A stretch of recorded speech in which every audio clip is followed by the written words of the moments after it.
جمعية الدعوة والإرشاد وتوعية الجاليات بحفر الباطن أمة. السلام عليكم ورحمة الله وبركاته.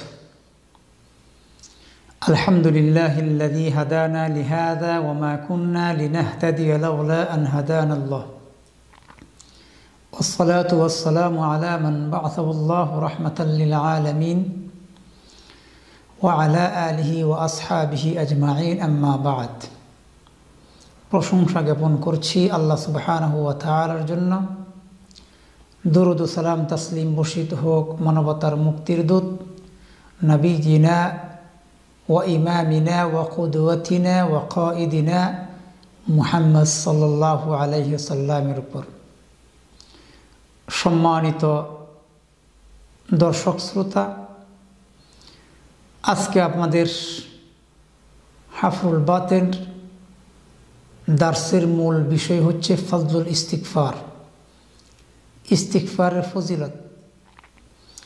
ইস্তিগফারের ফজিলত সংক্রান্ত মহাগ্রন্থ আল কোরআনে আল্লাহ সুবহানাহু ওয়া তাআলা অসংখ্য অগণিত আয়াত নাজিল করেছেন এবং আমাদের নবী মুহাম্মদ সাল্লাল্লাহু আলাইহি ওয়াসাল্লাম ও একাধিক হাদিস বর্ণনা করেছেন।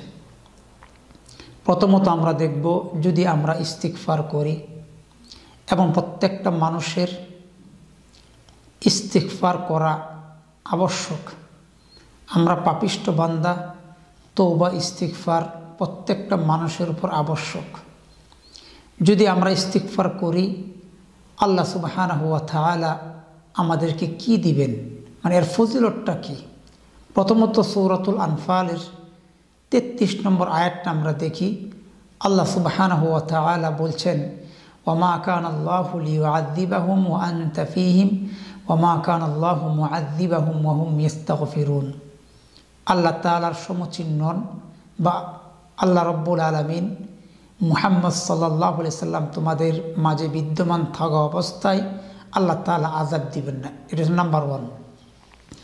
2 নম্বর হলো, যারা সদা সর্বদা ইস্তিগফার করবে, ওমা কানাল্লাহু মুআযযিবাহুম ওয়া হুম ইস্তাগফিরুন, এবং যারা ইস্তিগফাররত অবস্থায় থাকবে তাদের উপর কোনো আযাব আসবে না, অর্থাৎ আল্লাহ তাআলা আযাব দিবেন না। সুবহানাল্লাহ।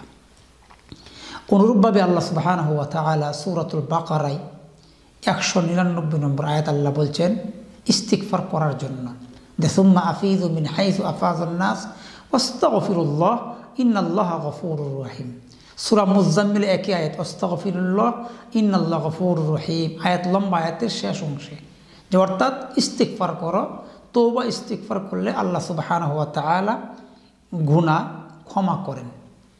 অনুরূপভাবে যদি আমরা কোনো কারণবশত শয়তানের ওয়াসওয়াসায় পাপ করে ফেলি, সূরা আল ইমরানের 135 নম্বর আয়াতে আল্লাহ সুবহানাহু ওয়া তাআলা বলছেন, ওয়াল্লাযীনা ইযা ফাআলু ফাহিশাতান আও যালামু আনফুসাহুম যাকারুল্লাহা ফাস্তাগফারু লিযুনুবিহিম। এতে ফাস্তাগফারু এটা হলো মুরাদ, মেন বিষয়, উদ্দেশ্য। কোনো মানুষ যদি কোনো পাপ করে ফেলে, নিজের ওপর জুলুম করে ফেলে, তাৎক্ষণিক যদি আল্লাহকে স্মরণ করে, তখন আল্লাহ বলছেন ফাস্তাগফারু লিযুনুবিহিম, নিজের গুনার জন্য সে যেন কী করে, আমার কাছে ইস্তিগফার করে ক্ষমা চাই। অনুরূপভাবে প্রত্যেকটা নবীর একটা দোয়াই ছিল ইস্তিগফারের। যেরকমভাবে আদ জাতির উপর একজন নবী আল্লাহ সুবহানাহু ওয়া তাআলা প্রেরণ করেছিলেন, হুদ আলাইহিস সালাতু ওয়াস সালাম। হুদ আলাইহিস সালাতু ওয়াস সালামের জাতি মানুষ ছিল খুব শক্তিশালী। ওই জাতির উপর আল্লাহ সুবহানাহু ওয়া তাআলা তাদেরকে শক্তি দিয়েছিলেন। আল্লাহ রাব্বুল আলামিন 52 নম্বর আয়াতে বলছেন, ওয়া ইয়া কওমি ইস্তাগফিরু রাব্বাকুম সুম্মা তুবু ইলাইহি ইরসিলিস সামাআ আলাইকুম মিদরারা ওয়া ইয়াজিদুকুম কুওয়া। যে তোমরা ইস্তিগফার করো, ইস্তিগফার করলে আমি মহান রব্বুল আলামিন আকাশ থেকে মুষলধারে বৃষ্টি দিব এবং তোমাদেরকে শক্তি দিব। অর্থাৎ আজও যদি আমরা সদা সর্বদা ইস্তিগফার করি, আল্লাহ সুবহানাহু ওয়া তাআলা আমাদেরকে শক্তি দিবেন। এবং সূরা হুদের 3 নম্বর আয়াতে আল্লাহ সুবহানাহু ওয়া তাআলা বলছেন, ওয়া আনিস্তাগফিরু রাব্বাকুম সুম্মা তুবু ইলাইহি ইউমাত্তিউকুম মাতাআন হাসানান ইলা আজালিম মুসাম্মা ওয়া ইউতি কুল্লি যী ফাযলিন ফাযলা। এখনো পর্যন্ত যারা ইস্তিগফার করবে আল্লাহ সুবহানাহু ওয়া তাআলা কি বলছেন, দে ইউমাত্তিউকুম মাতাআন হাসানা, তোমাদেরকে কি দিবেন, দুনিয়াতে সুখ শান্তি দিবেন, দুনিয়ার সুখ সম্মুখ প্রদান করবেন, অর্থাৎ সুখ শান্তিতে আল্লাহ রাখবেন। ওয়ায়ুতি কুল্লাযী ফাযলিন ফাযলা, এবং আল্লাহ তাআলা অনুগ্রহ করবেন, অর্থাৎ আপনাকে আমাকে আজর দিবেন, প্রতিদান দিবেন যদি সদা সর্বদাই ইস্তিগফার করতে পারি। একাধিক আয়াতের ভিতরে আল্লাহ সুবহানাহু ওয়া তাআলা আমাদের একজন নবী হযরত ইউসুফ আলাইহিস সালাতু ওয়াস সালাম, তার ভাইয়েরা তার পিতার কাছে এসে বললেন, ক্বালু ইয়া আবানা আস্তাগফির লানা যুনুবানা ইন্না কুন্না খাতিঈন, হে আমাদের পিতা, আমরা ভুল করেছি, আল্লাহর কাছে আপনি একটু ইস্তিগফার করেন। ইউসুফ আলাইহিস সালাতু ওয়াস সালামের পিতা বললেন, ক্বালা সাওফা আস্তাগফিরু লাকুম রব্বি, আমি তোমাদের জন্য আল্লাহর কাছে ইস্তিগফার করছি। অনুরূপভাবে হযরত ইব্রাহিম আলাইহিস সালাতু ওয়াস সালাম তার পিতার কাছে যখন দাওয়াত দিয়েছিলেন, তার পিতা যখন তাকে তাড়িয়ে দিয়েছিলেন, তখন তিনি বলেছিলেন, ক্বালা সালামুন আলাইকা সাআস্তাগফিরু লাকা রব্বি, আমার প্রভুর নিকট আপনার জন্য আমি ইস্তিগফার করব। অনুরূপভাবে আল্লাহ সুবহানাহু ওয়া তাআলা সূরাতুন নূহ 10 এবং 11, 12 এই 3টা আয়াতে আল্লাহ বলছেন, কোনো মানুষ যদি ইস্তিগফার করে তার জন্য কয়েকটি ফজিলত রয়েছে। নাম্বার 1 হলো আল্লাহ বলছেন, ফাকুলতু আস্তাগফিরু রাব্বাকুম ইন্নাহু কানা গফফারা, তোমরা কি করো, ইস্তিগফার করো, তিনি হলো ক্ষমাশীল। অর্থাৎ এই আয়াত থেকে আমরা পাই যে আমরা যদি ইস্তিগফার করি আল্লাহ সুবহানাহু ওয়া তাআলা আমাদের গুনাহ ক্ষমা করবেন। ইউরসিলিস সামা আলাইকুম মিদরারা, 2 নম্বর হলো আল্লাহ তাআলা আকাশ থেকে মুষলধারে বৃষ্টি দিবেন, বৃষ্টি দিলে আমাদের জমির ফসলাদি ভালো হবে। 3 নম্বর হলো আল্লাহ বলছেন, ওয়ায়ুমদিদুকুম বিআমওয়ালি ওয়া বানিন, এবং তোমাদেরকে কি করবেন, সন্তানাদি এবং তোমাদের মাল বৃদ্ধি করে দিবেন। অর্থাৎ আমরা যদি সদা সর্বদা ইস্তিগফার করি, আল্লাহর কাছে তওবা ইস্তিগফার করি, আল্লাহ বলছেন যে তোমাদের সন্তানাদি আল্লাহ দিবেন এবং তোমাদের সম্পদ বৃদ্ধি করবেন। তো ইস্তিগফার করলে আমাদের উপকার হবে। এবং তিনি বলছেন, ওয়াজাআল লাকুম জান্নাতি ওয়াজাআল লাকুম আনহারা, এবং তিনি তোমাদেরকে কি দিবেন, উদ্যান দিবেন, বাগান দিবেন, এবং মৃত্যুর পর আল্লাহ তাআলা আমাদেরকে কি দিবেন, নাহার দিবেন, ঝর্ণা দিবেন, নাহার, দুধের শারাবের নাহার দিবেন। অর্থাৎ ওই আয়াতগুলো থেকে স্পষ্ট হয় আল্লাহ তাআলা বলছেন, তোমরা ইস্তিগফার করলে প্রথমত তোমাদের গুনাহ মাফ করা হবে, 2 নম্বর তোমাদেরকে বৃষ্টি দেওয়া হবে মুষলধারে, এবং তোমাদের সম্পদ বৃদ্ধি করা হবে, এবং তোমাদেরকে সন্তানাদি দেওয়া হবে। যাদের সন্তান নাই, অন্য কোনো কোথাও না গিয়ে যদি ইস্তিগফার করতে পারেন আল্লাহ তাআলা সন্তান দেবেন, আল্লাহ তাআলার ওয়াদা। এবং তোমাদেরকে উদ্যান দিবেন, বাগান দিবেন, মৃত্যুর পর তোমাদেরকে নহর দিবেন, অর্থাৎ নদী নালা যেটা বলা হয়, জান্নাতের যে নহর হবে, বিভিন্ন শরাবের নহর হবে, এই নহর আল্লাহ তাআলার ওয়াদা। এই জন্য সূরা মুহাম্মদ আল্লাহ বলছেন, ফাআলাম আন্নাহু লা ইলাহা ইল্লাল্লাহ, যে তোমরা ফাআলাম, তোমরা জানো, আন্নাহু লা ইলাহা ইল্লাল্লাহ, জানা আবশ্যক যে আল্লাহ ছাড়া সত্য কোনো মাবুদ নাই। এটা জানার পরে প্রত্যেকটা মানুষের উচিত হবে আস্তাগফির লিযামবিক, নিজের গুনার জন্য ইস্তিগফার করা। অনুরূপভাবে বিশ্বনবীকে আল্লাহ রব্বুল আলামিন ডেডিকেট করে সূরাতুন নাসরে বলছেন, ফাসাব্বিহ বিহামদি রব্বিকা ওয়াস্তাগফির, আপনার প্রভুর পবিত্রতা ঘোষণা করুন, পবিত্রতা বর্ণনা করুন, এবং আপনি ইস্তিগফার করুন। অর্থাৎ কোরআনটাকে যখন আপনি অ্যানালাইসিস করব, অনেক একাধিক আয়াত বর্ণিত হয়েছে, শুধু আল্লাহ তাআলা আপনাকে আমাকে বলছেন যে বেশি বেশি তওবা ইস্তিগফার করো। আর তওবা ইস্তিগফার আল্লাহ রাসূল সাল্লাল্লাহু আলাইহি ওয়াসাল্লামের একটি অনুসরণীয় বিষয়, যার বর্ণিত হাদিস এসেছে সহিহ বুখারীতে 6307 নম্বর হাদিস। আল্লাহ রাসূল সাল্লাল্লাহু আলাইহি ওয়াসাল্লাম সদা সর্বদাই বেশি বেশি ইস্তিগফার তিনি পাঠ করতেন দিনে রাত্রে। আবু হুরায়রা তিনি বলছেন, আমি রাসূল সাল্লাল্লাহু আলাইহি সাল্লামকে শুনেছি, সামি'তু রাসূলুল্লাহ সাল্লাল্লাহু আলাইহি সাল্লাম ইয়াকুল আল্লাহি ইন্নী লা আস্তাগফিরুল্লাহ ওয়া আতুবু ইলাইহি ফিল ইয়াউমি আকতার মিন 70 মাররা, রাওয়াহুল বুখারী। আল্লাহ রাসূল দৈনন্দিন জীবনে প্রতিদিন দিনে রাত্রে 70-এর বেশি অধিক ইস্তিগফার করতেন। অন্য একটা হাদিস আছে, ইয়া আইয়ুহান নাস তুবু ইলাল্লাহ, আল্লাহর নিকট ফিরে যাও, তওবা করো, ইস্তিগফার করো। এবং আল্লাহ রাব্বুল আলামিনের নিকটে আল্লাহর নবী মিআতা মাররা, 100 বার বেশি তিনি ইস্তিগফার করতেন। এবং আল্লাহ রাব্বুল আলামিন বলেছেন ওয়াস্তাগফিরু সুম্মা তুবু ইলাইহি, এবং তোমরা আল্লাহ রাব্বুল আলামিনের নিকট কি করো? ইস্তিগফার করো এবং আল্লাহর দিকে ফিরে আসো। ইস্তিগফার কয়েকটি শব্দ আছে যেটা আমরা হাদিস থেকে প্রায়।